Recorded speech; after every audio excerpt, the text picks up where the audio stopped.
Back in 2011, I had a PSP, and my cousin, she got a PSP too. It was a PSP 3000. It was the bundle with Metal Gear Solid Peace Walker, okay? That game was incredible. It introduced me to one of my favorite series in gaming to date, and I've played at least 5 games. Anyway, this game had this incredibly insane story, and one of my favorite characters was Huey. He was a super genius scientist whose goal was to create peace through the principle of deterrence. So basically, he created this insanely powerful and terrifying weapon with the goal of scaring people away from fighting. In the true Kojima fashion that we all know and love, of course it doesn't go that way, and you have to fight the thing as Big Boss, who is also one of my favorite characters. And you're wondering, how is this relevant, Zach? You just want to talk about video games! And yes, that's true, I love video games. But my point is, creating a giant weapon won't always deter conflict, just as completely obliterating someone's life doesn't stop people from being jerks. So welcome to Daily Dose of Reddit. This is your host, Captain Zach, and we are reading from r/NuclearRevenge. And it gets nuclear.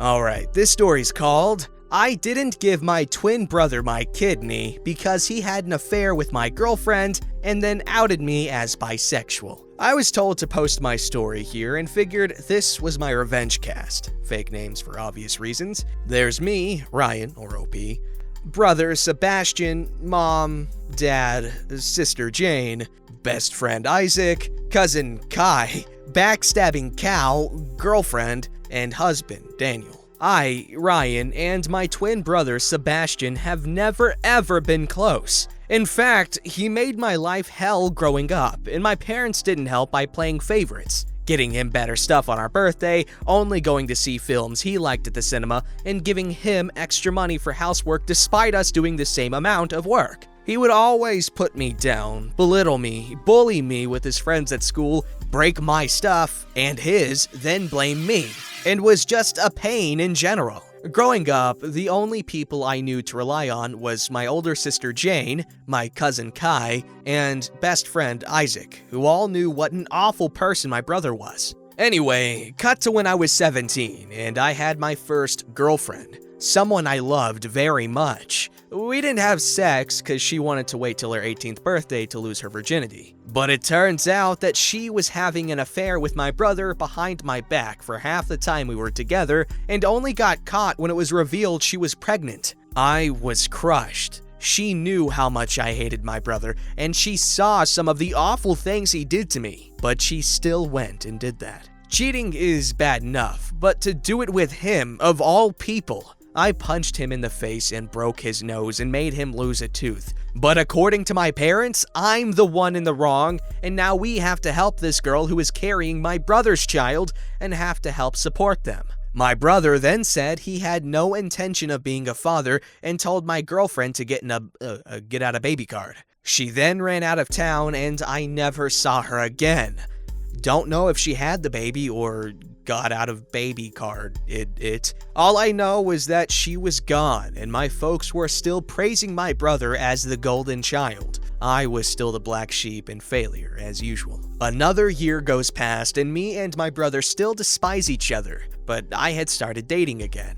Was a long while, but I found someone. Found a boy I liked. I am bisexual, and this new guy, Daniel, I had met at college, caught my eye. He was deaf, and I studied sign language out of boredom, so we got talking, and things just seemed to click. We date, fall in love, bring him to my friend Isaac's party to introduce him to friends, and all feels great. At this point, the only one who knew I was bi was Isaac. But one day, walking into a cinema, holding my boyfriend's hand, I bump into my evil twin.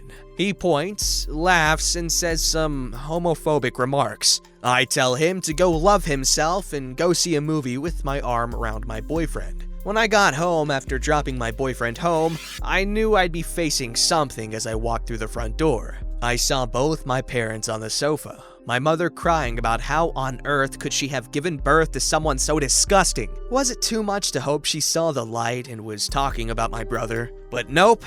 She was talking about me and how I'm a stain on our family's name. My father gets up to yell at me, spout homophobic remarks and slurs, At this point, I see my brother up the staircase with a feces-ingesting grin on his face. He then comes down and says he's uncomfortable with sharing a room with a bundle of sticks used for fuel, and my folks kick me out there and then. With what little clothes and money I had, I went to Isaac's house and his family took me in, where I stayed for 6 months, actually experiencing familial love and affection, and Isaac's mother and stepdad I consider my own parents now. Eventually, me, Daniel, and Isaac all get a 2-bedroom flat together, and all is good for the time being. So cut to December last year, me and my boyfriend, now husband, Daniel are married.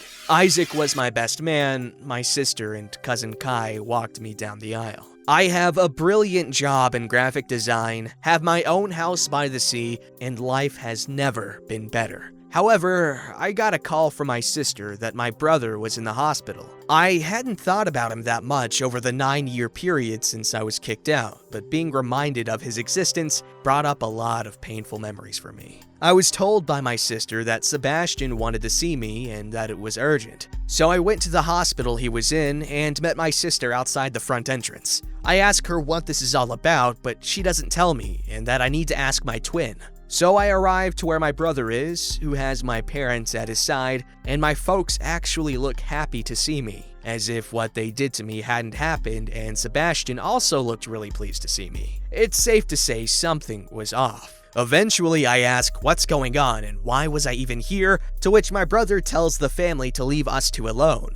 He looks so weak, as before he used to intimidate me so much. He told me that he was dying from kidney failure and has been for the past few years, but now he didn't have long left. I knew immediately where this was going. He then said he always regretted that we never got along, at which point I told him no.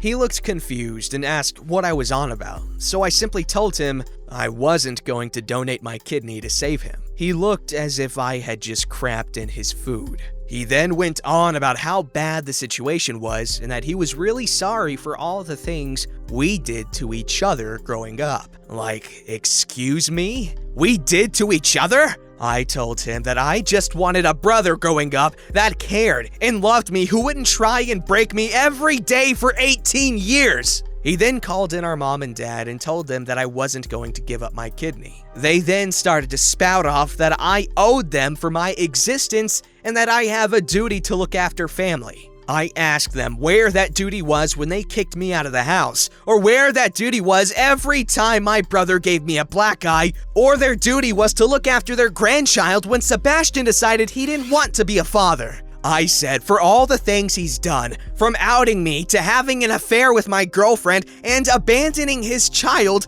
that this was the universe and my way of finally giving back what he dished out to bite him in the ass. I then turned around and walked out of the room, having that be the last time I ever saw Sebastian again.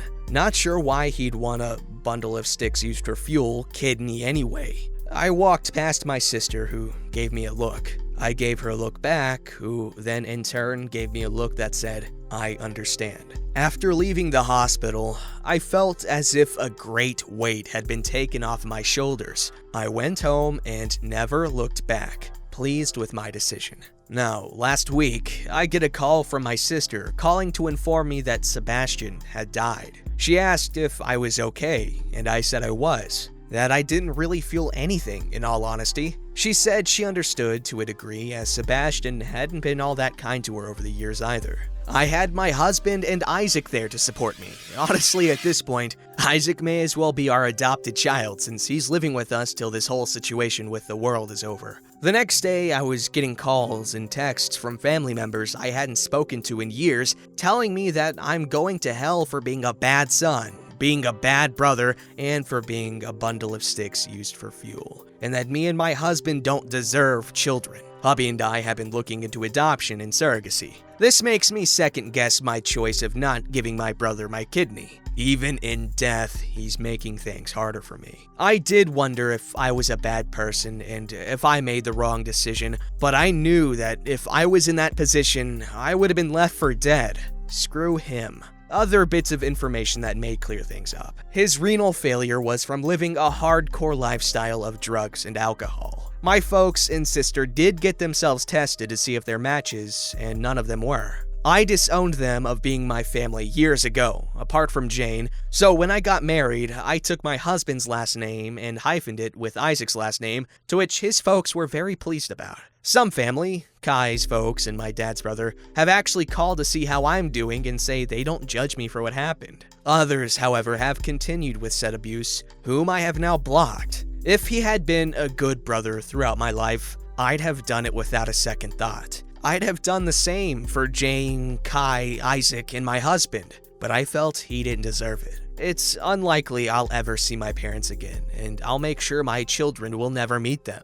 My revenge to them will be being a better parent than they ever were. First off, I'd like to take this opportunity to point something out. This guy has been through absolute hell. His whole life, his parents and brother just tormenting him and making it hard to just live in peace. Okay? Then he gets outed, cursed upon, then disowned. And I know there are those of you going through very similar circumstances for very similar reasons. And even if not, just if you're going through a rough patch because everyone around you just wants you to fail and just hates you for no reason, look for the 1 or 2 people in your life who don't treat you like trash and focus on them, okay? We just read a story about a guy who went through hell and now has a very happy life. It can and will get better, just push through it. You'll be stronger for it. Sorry if that was a bit preachy, but you never know who needs to hear it. Regarding the story, from an outsider's perspective who didn't go through that hell, in my personal opinion, I feel like he should have given the kidney. Obviously, this is NuclearRevenge, so there's a bit of morality gray area at least.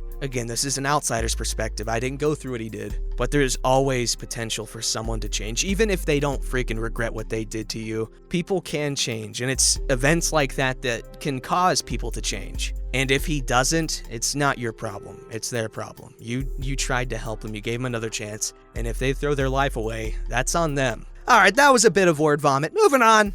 Okay, this one's called Grandpa Gave Up What Time He Had Left for Revenge on My Behalf. This is a throwaway account for obvious reasons, and this story has a few references to some triggering things, just for your information. Now, I've been debating over posting this or not, but I finally decided I will. This is my grandpa's nuclear revenge on my behalf. So I guess let's begin. It's gonna be a long story, sorry. I grew up dealing with a lot of mental health issues, as my mother is a drug addict, and my father liked to ignore my existence as I'm the result of a one-night stand while he was married. So, needless to say, his wife hated me, and their children treated me horribly as well. The only good people I had in my life was my grandma and grandpa on my father's side. I loved them and spent a lot of time at my grandpa's business. I'll explain that a little later. Now, at 14, everything went further downhill. I won't go into details, but my mother almost passed away and I met a man. Let's name him Goat. He looked like one. Long story short, Goat was 25 at the beginning and emotionally, physically, and sexually abused me. While I was under the pretense that I loved him and it was okay, he pushed me away from my grandparents and isolated me for 2 years until a friend helped me out of it. During this next year, Goat stalked me, threatened me, and had me absolutely terrified. I was afraid of going to the police as I didn't want to bring harsh light to my grandpa's business, and because I was afraid. I was staying at my friend's house for a while during this time, as my panic attacks and what I now know as PTSD was horrible, and I hated to be alone. During this time, my grandmother passed away, one of the only lights in my life left. So I became worse. I began drinking and going to parties and trying to forget my life. Right before my 18th birthday, Goat made a real-life appearance again. On my way back from a big party, he jumped me, beat me black and blue, and almost killed me. I was found and taken to a hospital where they began treating me, and as I was underage, they asked me to call an adult in my life that they could talk to. I tried to call my father, but he didn't pick up. Knowing my mother wasn't going to help, I had to call my grandfather. He was at the hospital in lightning speed, and for the first time in my life, I watched this man that had built his own empire really break down. Even at my grandma's funeral, he didn't cry. I spent 2 months in the hospital, with police questioning me and my grandpa by my side every day. During this time, he met my friend who helped me out of it all at the beginning and became very close to him. My grandfather helped me get on my feet for a whole year, until one day he had a large family gathering and socialized the whole time, taking me with him. That night I will never forget. We went to get ice cream, and then he just hugged me for a very long time, holding me tight and reassuring me everything would be okay. The next day, my grandpa exacted his revenge. Now, my grandpa was the owner of a well-off law firm that also had private detectives in a smaller office in his building. He apparently tracked down Goat and went about his revenge. My grandpa shot Goat 3 times in the stomach and once in the chest. Goat passed away in the hospital later that day, while my grandpa was taken in and soon put in jail for manslaughter, which he pleaded guilty to. I never got the chance to visit my grandpa in jail, as he passed away soon after in jail from complications. 1 week after my grandpa's death, I got a call from his solicitor, and he asked me to go in.